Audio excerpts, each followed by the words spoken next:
Okay.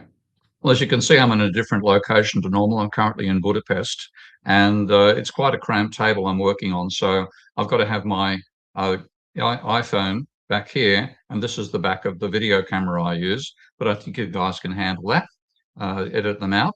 And maybe it actually helps. I'm looking at both cameras at once. When I look at one, I'm looking at the other. So that'll probably make things work better. So what I'm going to try to do now is to do, pardon me, a video extempore, because I've watched myself on a few of the other videos where I tried to read a script, and I was never made to read scripts out loud.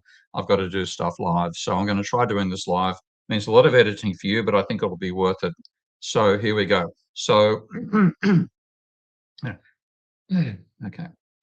There's been a dramatic increase in neoclassical economists on Twitter defending their methodology and slagging off a heterodox economist like me. And probably the most prominent is a man who goes by the absolutely wonderful name of Jesus Fernandez Villaverde. It rolls off the tongue. A bit better than Steve Keen, I've got to admit.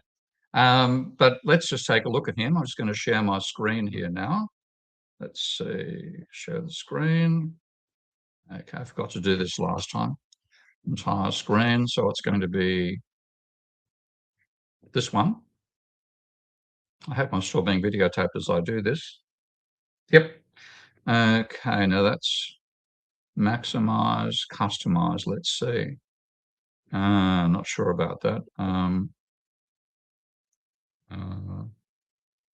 Maximize, that's me, and minimize the view. Okay. So I hope it's picking up both, hopefully in separate streams. We'll soon see anyway. At least you've got the other one to work with here. So here we have Jesus talking about who students, who new, sorry, here's Jesus talking about who new students of economics can safely ignore. So he says, a guide for students of economics, 10 statements that demonstrate that someone does not understand modern economics or what an equilibrium is, and that you can safely ignore everything else they say. Now, I was a bit puzzled when I first saw these videos turning up. I don't mind neoclassicals being aggressive at critics like myself. Clearly, I'm aggressive at them, so this is tit for tat. But why now?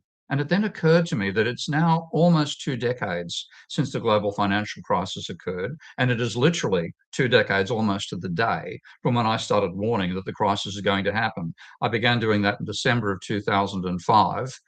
The reason being that at that stage I'd been asked to be an expert witness in a court case on predatory lending. I hadn't looked at the data on private debt for a long time. I looked at it.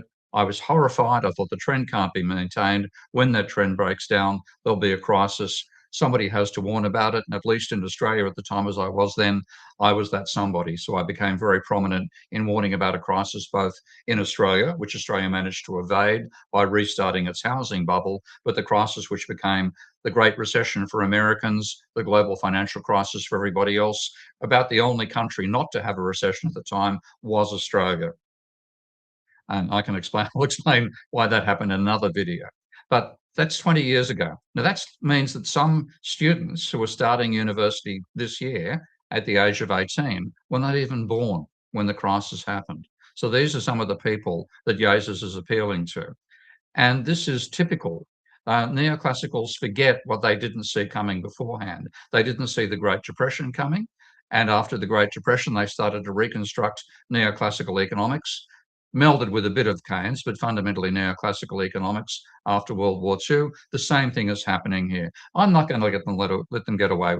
I'm not going to let them get away with it. So this is why I'm doing this particular video. So let's just take a look again at what Jesus is saying here. He's saying that you have to understand what an equilibrium is to understand modern economics. In an ironic sense, that's true. And I'll show why it's ironic in a moment. And Roger Farmer, who's a British economist that I know fairly well, hello, Roger, comes in and says that he won't speak for a couple of other potential critics of all this, Stoyne Farmer and Alan Kerman, and one other. But I have no quarrel with anything in Yates's list. but I would add one important qualifier: an economic model requires an equilibrium concept. So they're both gung-ho about the need for equilibrium. And that's why I can show why they don't know what they're talking about, because if you take a look at Yazes's follow-up tweet, he says the concept of equilibrium that is used by modern economics, that's the stuff he's teaching in 2025 and coming up to 2026, he said it dates from Irving Fisher in 1907. So Irving Fisher was responsible for the concept of equilibrium that modern economists are using today, and they trash anybody who doesn't accept that concept.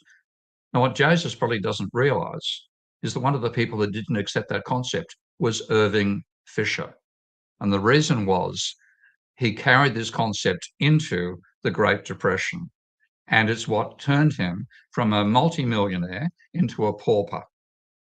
And he realized his big mistake was actually the concept of equilibrium. So let's take a look at this. This is, I don't think I need to show this one here. Yeah, so this is where Yazes shows the section of Fisher's 1907 book, which was his PhD thesis, explaining the concept of equilibrium that he used at the time. As Yazes said, this is Fisher's ideas were very set out in a fairly old-fashioned form of mathematics at the time. It's all about counting equations and working out whether you have enough to solve for the system.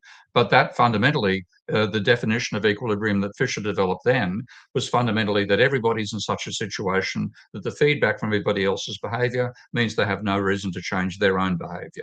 And that's basically the concept of equilibrium that Yazes is pushing forward here. I'm not too concerned about the actual nature of that assumption. I just want to show that one of the people who rejected that assumption ultimately was Irving Fisher. Now, Irving Fisher, of course, I imagine most of you would be aware that Irving Fisher was the person who prominently said there wasn't going to be a stock market crash when there was a stock market crash. Let's go back to when Fisher was writing the 1907 let's go back to Irving Fisher's PhD thesis, which he published first in 1907, called The Theory of Interest.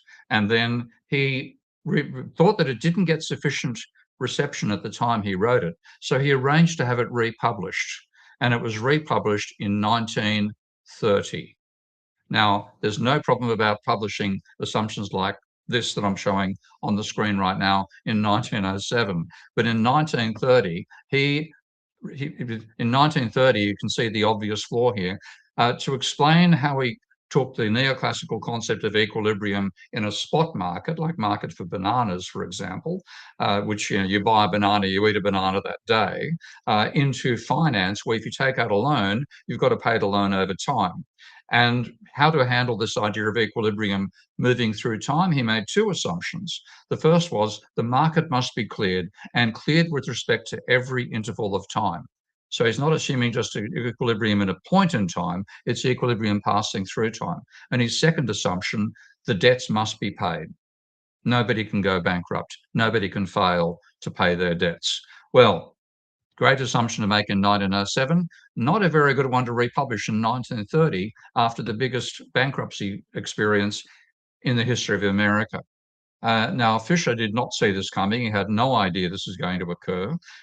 And I imagine if most people have heard of Irving Fisher at all at this stage, outside economics itself, it's for the statement that I'm showing on screen now. Fisher sees stocks permanently high. And he says stock prices have reached what looks like a permanently high plateau. He told a meeting of the purchasers agents, whatever that was, 6 days before the stock market fell 10% in one day, and then went on a procession of rises and falls, which ultimately saw it fall 90% roughly from its peak. 1929 October until 1932, the stock market literally fell by about 90%. But he didn't see that coming. He thought the market was sensible. The volatility that was around 6 days before the crash, he was disparaging. And in particular, he criticised another prominent commentator called Mr. Babson. Now, Fisher, as well as being the most famous American economist at the time, and the person who developed the theory of finance, taking neoclassical ideas and putting them into the area of finance, he was also a commentator on the on the board. Sorry, I've got to give a bit of background to Fisher here, so you might have to slice this in. Now, Fisher wasn't just a famous economist before the stock market crash occurred. He was also a famous inventor, and he actually invented the predecessor to what we might call the iPhone. He invented the sorry. He invented the predecessor to our modern computing devices by making a mechanical device that let you find telephone numbers really easily, people's addresses, called the Rolodex. And the Rolodex was a circular device. You wound it around to make the cards turn around, have the cards in alphabetical order, find the person's name you're looking for, pull out the card, ring them up, put the card back in. It was a very intelligent device, and he sold it to the Rand Corporation. He sold it to what became the Rand Corporation, got a seat on the board, and got shares. He invested in the stock market as virtually everybody else was doing in the 1920s, and was ultimately worth about $100 or $200 million in today's terms, back when the stock market crash occurred.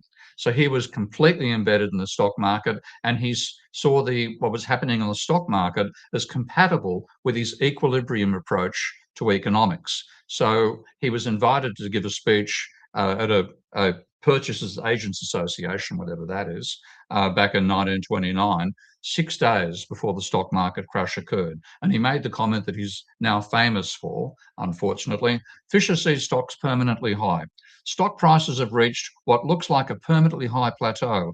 Irving Fisher, Yale economist, told members of the Purchasing Agents Association at its annual dinner.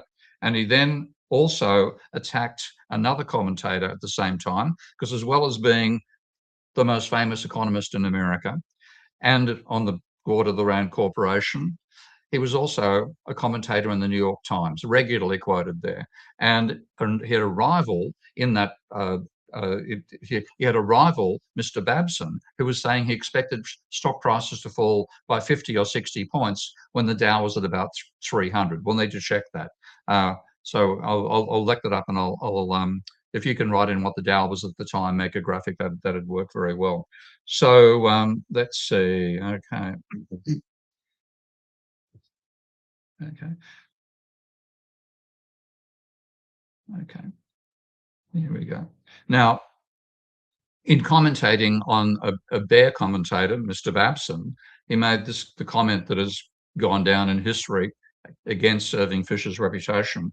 There we go. Let's see. Okay. I will not attempt to make any exact forecast. While I will not attempt to make any exact forecast, I do not feel that there will soon, if ever, be a 50 or 60 point break below present levels, such as Mr. Babson has predicted.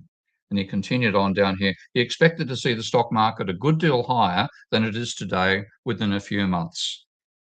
And not only did he write this in the newspaper, he also said this on the equivalent of TikTok and Twitter combined in one back in the day, which was called, let's go back here. Let's see if I got it. Yeah.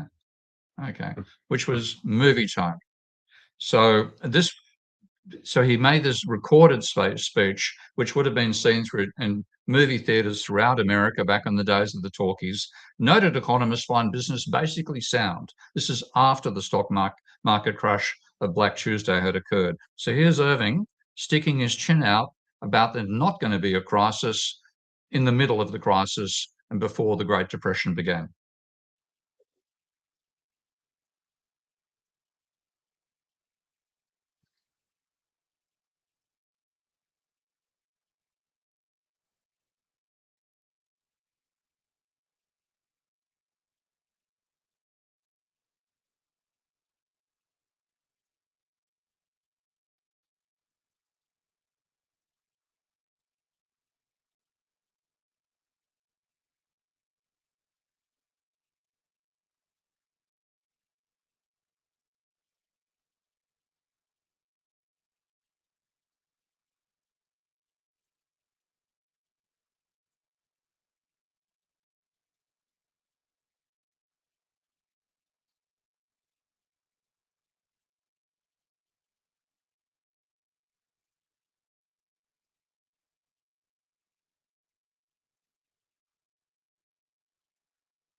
Oh, so much for all that.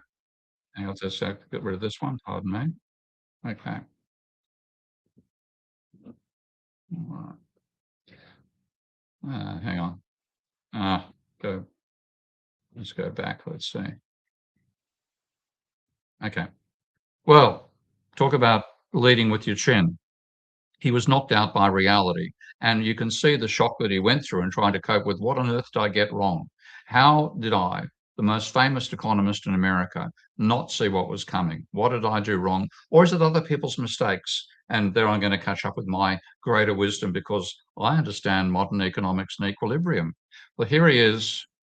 This is the Black Tuesday, just to give an idea of the scale. I'll copy this to you so you can paste it in there. Here in the middle of the slump, he starts saying, well, we could have avoided it by dropping the interest rate. Okay. Uh, if we just, it's something minor, we could have corrected it. It's only a minor little error. So he wasn't too worried about it at that point. And then he says the stock slump is temporary. It's going to turn around. Well, it didn't. It, as I said, the market fell by the market fell by roughly 90% between its peak in October 1929 and its bottoms in 1932. So he was completely wrong. Not only was he wrong, he was wiped out financially because with his success in inventing the Rolodex, getting a seat on the board of the Rand Corporation, he became a multi-millionaire worth $100 or $200 million in today's money. Back then, he was completely wiped out by the stock market crash. The only reason he wasn't sent bankrupt was his wife's sister was very wealthy in her own right, and she paid off his debts, and then she forgave him his debts on her deathbed. And Columbia University, where he worked, gave him a house to live in. He lost his house. So this man was devastated by what he'd been through. And he struggled for some time to work out what on earth was wrong. Why was I, the leading economist at the time, the person who wrote the theory of finance, why was I unaware that the crash was about to occur, and why was I destroyed by it? And he looked back, and the thing that he said that led him mistake was his belief in equilibrium. And he wrote this up in a paper called The Debt Deflation Theory of Great Depressions. So let's just zoom in here. And he wrote a previous book called In Booms and Depressions. But he was trying to say, he's trying to work out where precisely did I go wrong? And it all came down to believing that the economy could be in equilibrium. Look at this cycle theory in general. The economic system contains innumerable variables. Changes in any or all of this vast array of variables may be due to many causes. Only in imagination can all these variables remain constant and be kept in equilibrium by the balanced forces of human desires as manifested through supply and demand. It then says economic theory includes a study of such an imaginary ideal equilibrium and disequilibrium. They said the former is economic statics, the latter economic dynamics. So-called cycle theory is merely one part of the study of economic disequilibrium. Now, having read what Yazes has said beforehand, he'd say anybody who talks in terms of disequilibrium doesn't understand Irving Fisher. This is Irving Fisher. Okay, he understood what the hell he made. He made a mistake in thinking the system can be in equilibrium. So, okay, let's go down here. Okay. So having said that the equilibrium was the problem, Fisher then said, well, how do we reason in this situation? And he started going through what it means to imagine that there's equilibrium in an economy, the size of the American economy. He said there may be equilibrium, which, though stable, is so delicately paused that after a departure from it beyond certain limits, instability ensues. Just as a stick might bend under a strain for a while and then it breaks. And he then, in terms of how do you consider non-equilibrium behaviour, he said, well, we may tentatively assume that ordinarily and within wide limits, all or almost all the economic variables tend in a general way towards a stable equilibrium.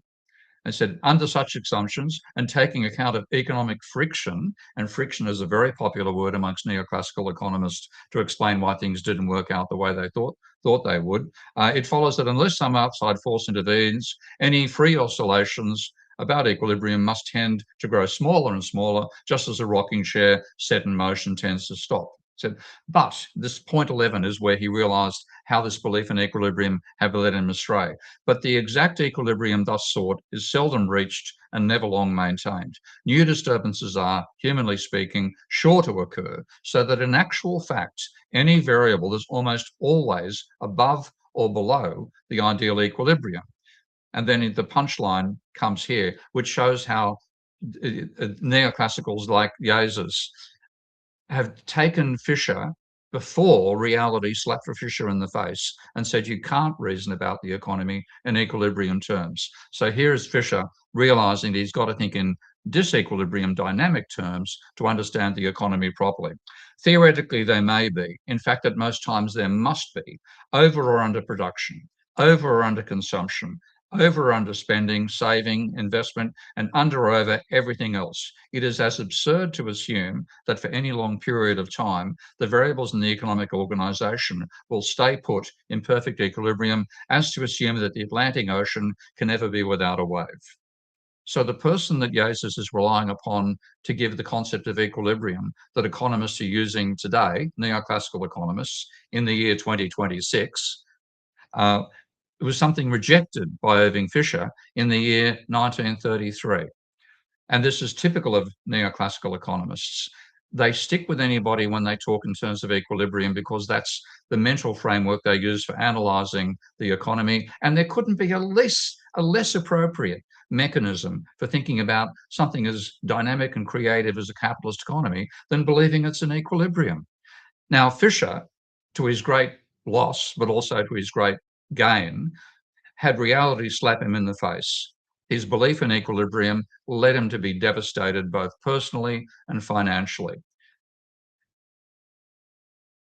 Unfortunately, nothing like that happened this time around to prominent neoclassical economists. I don't think Paul Krugman lost too much money when the stock market crashed in 2007. I don't think Yazis did either. There was nobody who was both a tinkerer, as Fisher was, who therefore got inventions that made him a multi-millionaire, and then got wiped out by his equilibrium notions about the economy leading him astray. Ben Bernanke probably didn't lose less money through the stock market crash. But this is what happened time and time again. Neoclassical economists use equilibrium as a mental framework for understanding the most dynamic evolutionary system the planet has ever seen. And then we run into a crisis like the Great Depression, like the global financial crisis, because the economy is not an equilibrium system. And if you try to shoehorn it into equilibrium, you ignore the warning signs of a crisis like the Great Depression or the global financial crisis, and you leave out the strength of capitalism, which is its dynamism.